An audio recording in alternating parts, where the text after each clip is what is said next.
So the big surprise to unveil here at Polestar Day was our first look at the undisguised Polestar 5.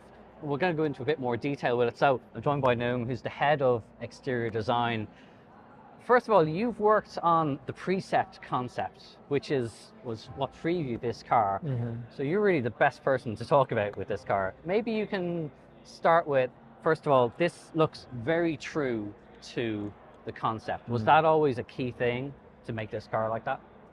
Yes, I mean, one thing that you see right away, especially when you see the Precept, which is standing right by my right-hand side, something that you notice right away is that the stance of the car. I mean, the stance of the car, we kept that because from day one, it was very important for us to keep the shape, the sculptural nature of the car, because that's what gives this car such a presence. And so from day one, we said, okay, we need to work together, and I'm saying the design team and engineering to make this, car possible. Yeah. And that's something that, in the past, you really don't have that opportunity sometimes. It's like you either come up with an idea and the engineers have to adapt to it. But we were lucky this time that at this time we were able to both work together and develop such an amazing car. I mean, it's really a dream, for sure. I guess it's tricky. It's one thing to make a concept car that doesn't have to apply to any rules or laws, but when you make it a production car, suddenly you have a lot of restraints and a lot of things you have to do. Was there any particular aspect that was difficult that you didn't, you found from a design perspective, I really want to keep one element, but to make it work?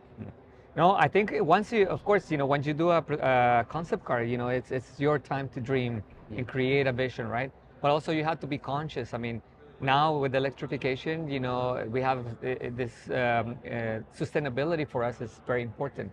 That allows us to create something new, but at the same time, it brings a lot of challenges. Like how do you walk a different path and still deliver something that is quite stunning? So this architecture really, it's a sports car, it's a sedan, and a sports car in one. So to be able to deliver this, it's a very challenging from packaging the occupants to keep in still the look of a sports car, and very sculptural, and still give the occupants that room that they need for this car. It's got a very striking face, first of all. That's the one thing you notice. You've got a very low bonnet line here. Obviously, this is a bit of a family trait now, the face of a Polestar, we see with these detailed kind of projector LED headlights. But was that a thing that you really wanted to have, first of all, to have a face of this car and a very low set, sleek nose? Yes, that's something that like I said, with Precept, we went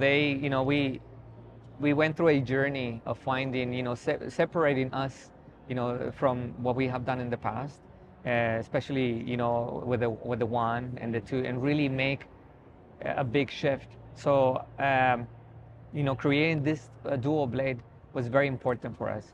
And how do you create something that is minimalistic but is still confident?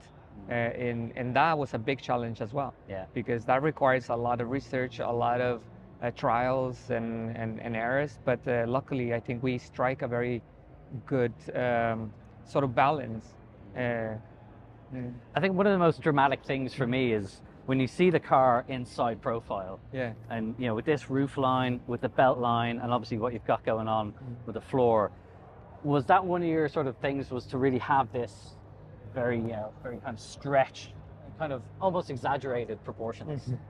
Yes, a lot of my inspirations, or especially mine, when I design, I never look at cars, so a lot of my inspirations really comes from airplanes. Okay. Yeah. And this, when you see this, for example, airplanes, they have this sort of a stretch, and it's funny that you mentioned this because they have this sort of stretch sort of look to it, and they always feel like they're in motion. So, in this case, that's what I wanted to achieve as well. I wanted to achieve, even when it's standing still, it still feels like it has a certain movement, when it's from the front, like all the way to the rear of the car. So having this very low and stretch sort of look, especially also with the graphics, Yes. getting rid of a lot of this really kind of comes in here. visual mass, was super important, something that we did on the precept, and then you know, we also were able to make it in It's production. also, it's very, you know, very much, there's the bare minimum in terms of lines there as well. It's not fussy. Yeah. I really like this kind of shoulder haunch, the way it comes in, and the way you've just extended this, Yes. you know, the yellow just into the rear as well. I think that really makes, you know, it ties around the rear quite a lot then. And when we come around the back, obviously, a bit like what we've seen with the Polestar 4, we don't really have a traditional rear window as Correct. such. Obviously, this is, well, we don't need to have it now because we have all these high-tech cameras. But was that something as well from the rear, that you wanted to have a kind of a rear graphic that was very strong? Well, yes, and it's a very good contrast as well, because, you know, by getting rid of the window, I mean, first of all, it allows you to have such an amazing and long roof. Yeah, You know, something that you can, I mean, when you sit that inside the car. full-length glass roof is probably going to be spectacular Yeah, when you're sitting yeah. inside. Yeah. And the second, you know, we have such an iconic sort of rear lamp as well. So by having this contrast, you know, by creating something very pure, and then, you know, in between sandwiching this iconic lamp. Yeah. And we thought that was a very unique sort of look for this car. Yes. Yeah. And then, you know, as the more we developed the car, the more we felt like it was the right thing to do. Yeah.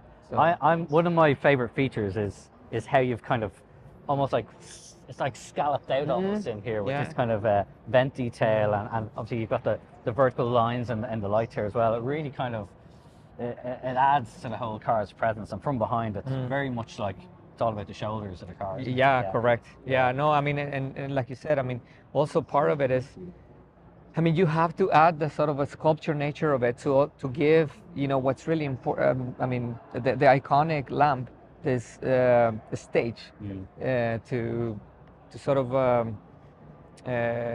but to be the center of the stage, you know. Yeah. And then, of course, you know, it follows the same shoulder line as you talked earlier.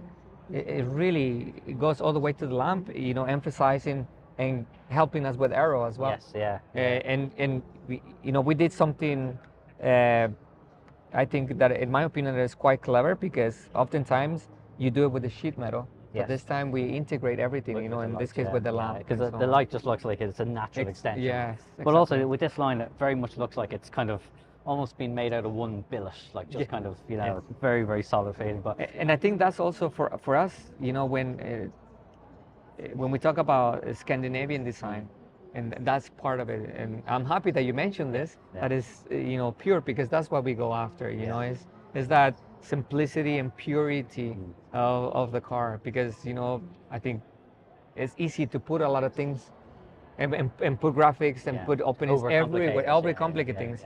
But it's really, really challenging to actually make it very pure. But I think we've done quite a. And also, job. what impresses me is that it's still so like the original precept that you worked on as well. Yes. It's always nice when a concept car comes to real life and isn't really changed. Yeah. But yeah, well, we're gonna have to wait until about 2025 to drive the car. But Nahum, thanks very much for giving us a look through the car. If you want to know more about the Polestar 5, head over to our website. It's CompleteCar.ie. You'll find it linked in the description below. Thanks for watching.